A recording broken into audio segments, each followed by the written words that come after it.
Morning mga idol. Gagawa tayo ngayon ng pain ng tulingan.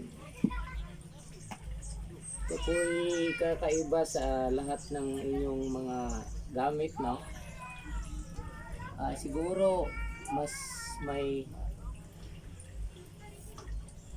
ano pa dito, mas magaling kayo dito sa mga pain ng tulingan.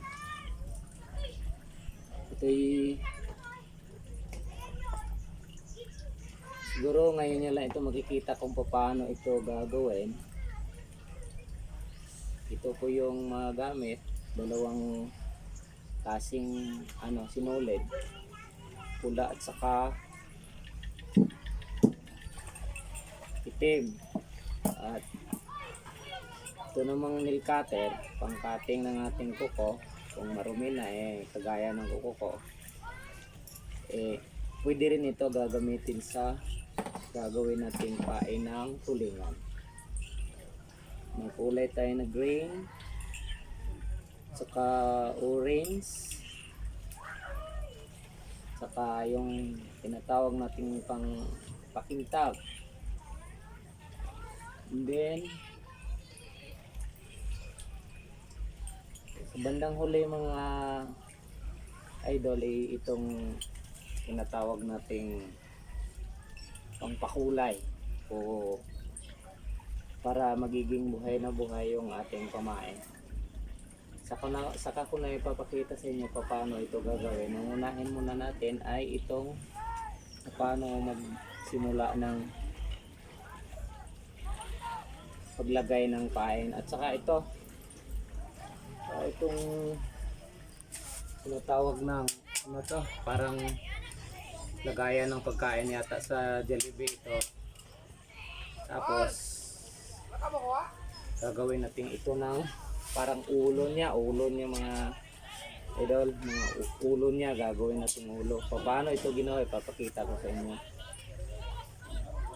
pag natapos na itong siguro sa banda na lang katapusan ng ating video ngayon. Itong unang-una, magandang umaga dyan or hapon ba sa inyong lugar. Alam ko na magkaiba yung kaalaman natin sa paggawa ng pain ng tulingan kasi itong paggawa natin ng pain para sa pangingisda natin, alam naman natin na para sa pamilya ito. At sila yung nagiging inspirasyon natin kung paano natin sila itataguyod sa ating hanap buhay. Simulan ko na. Ganito lang mga idol. Unang-una, gagawa natin ng parang sa liig niya para yung hilo natin, ayan yung hilo natin hindi madulas. Ayan iniikot ko. Itong nail cutter na ito ay hindi masyadong matalim. Yung isa naman ito matalim ito. Tapos ilalagay natin dito. Depende sa haba kung ano yung gustong haba na paano nyo. Ito yung ginagawa ko na patang 1 and 1/4 inches lang. Maliit. Kakain din dito ang mga malalaking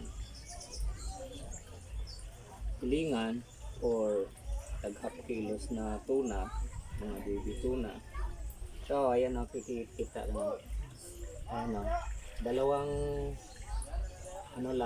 ikot lang ng hilo. Tapos puputulin natin dito saka tali ng medyo mahigpit. Mahirap nga lang ito gawin pero effective. Ayan.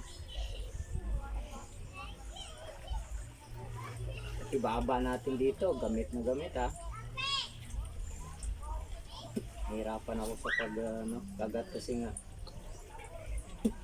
yung ngipin ko bungala.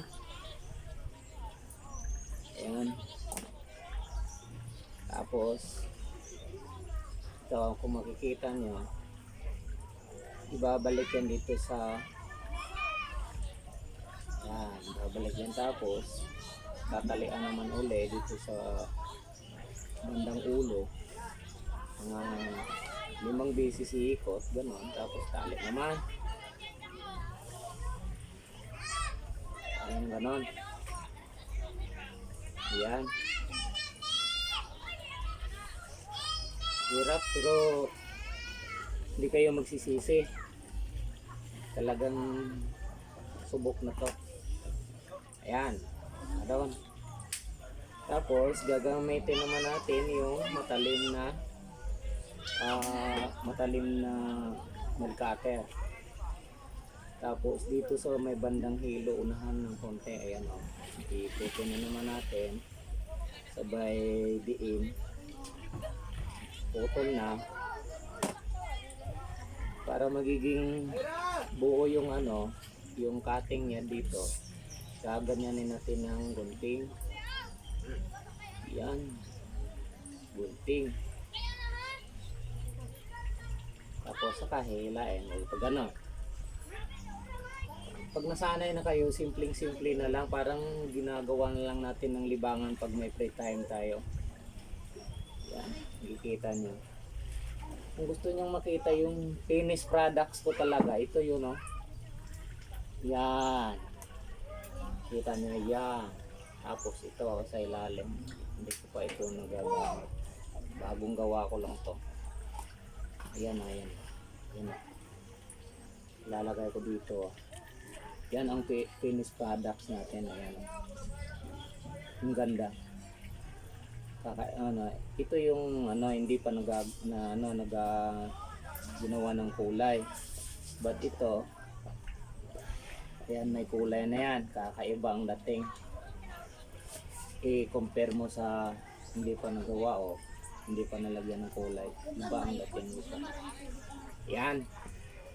So ipapakita ko sa inyo kung sa bandang dulo kung paano maglagay ng kulay na hindi natatangkal sa dagat. Siguro alam nyo to, pero papakita ko sa inyo kung ano yung panghuling proseso, kung paano gagawin na ganito ang kulay ng inyong pamayan na yan. Yan.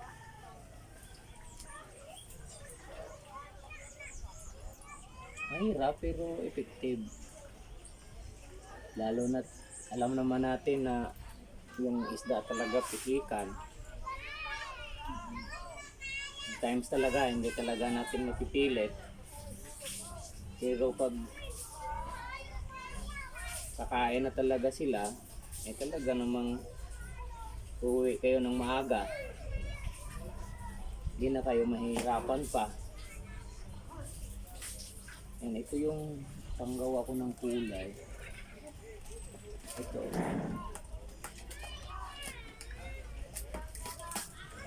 Yan. Paghahalo-haloin ko to, black at saka yung blue. Paghahaloin ko yan para magiging kakaiba yung kulay niya. Ayan. Balik na tayo. Ito. Limbawa, green naman. Sa green naman tayo. Yung katamtaman lang ang laki na gusto nating yung gawing pain. Ano natin kung malaki ba yung kinakain ng mga tulingan or maliliit. Alam naman natin yan. Alam niyo kung bakit ko ito pinapakita sa inyo. Gusto ko rin makatulong sa inyo at the same time kakapanood ko rin ng mga videos, nakikita ko rin na wala pang ganitong gumagawa. I-try ko na i-share sa inyo kung paano ito gawin. Okay. Hirap pag malabo na yung mata mo, kailangan mo ng 2 pang mata para makuha mo yung gusto mo. Ayan. Ayan ang 2 pakintab lang. Tama na. Kasi lang to parang nagbibigay rin na to ng konting dating. So number 1 talaga nagbibigay ng konting dating itong kagaya nito magiging ganito. Ay ito. Ayan. tawag dito, ano, S-Days, trademark. Yan.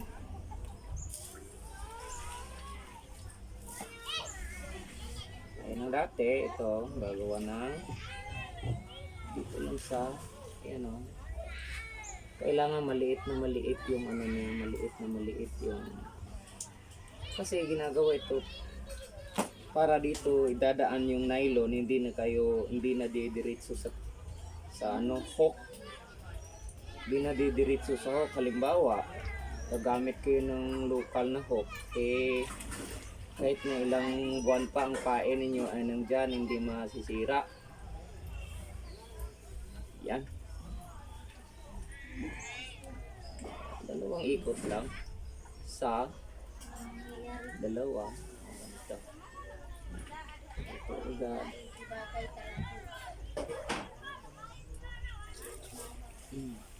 Yan.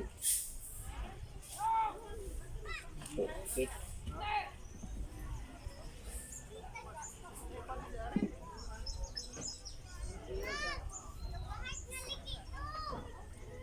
Alam niyo mga idol, kung bago ako natuto ng ganito, ay pumunta talaga ako sa bahay ng kaibigan ko doon sa Cebu. Para, malayo eh. Kailangan pa ako ng pupunta doon sa ano, Inter Island pa yung dating ko para makakaroon ako ng ganito. Eh, pinakita sa akin kung paano gawin. Sisir ko na lang sa inyo yung alam ko. Kasi napahanga talaga ako dito. So nung dati hindi ko binibigyang pansin yung ano, yung tulingan. Eh, ngayon nagkakaroon ako ng interest lagi. Lagi ko na naabangan yearly na seasonal kasi itong ano, tulingan. Ewan ko lang sa ibang lugar, sa mga utinse, pero sa amin kasi seasonal lang. Yan, dating na naman, oh. Yan, oh. Ayan. Magiging ganito na siya. Yan.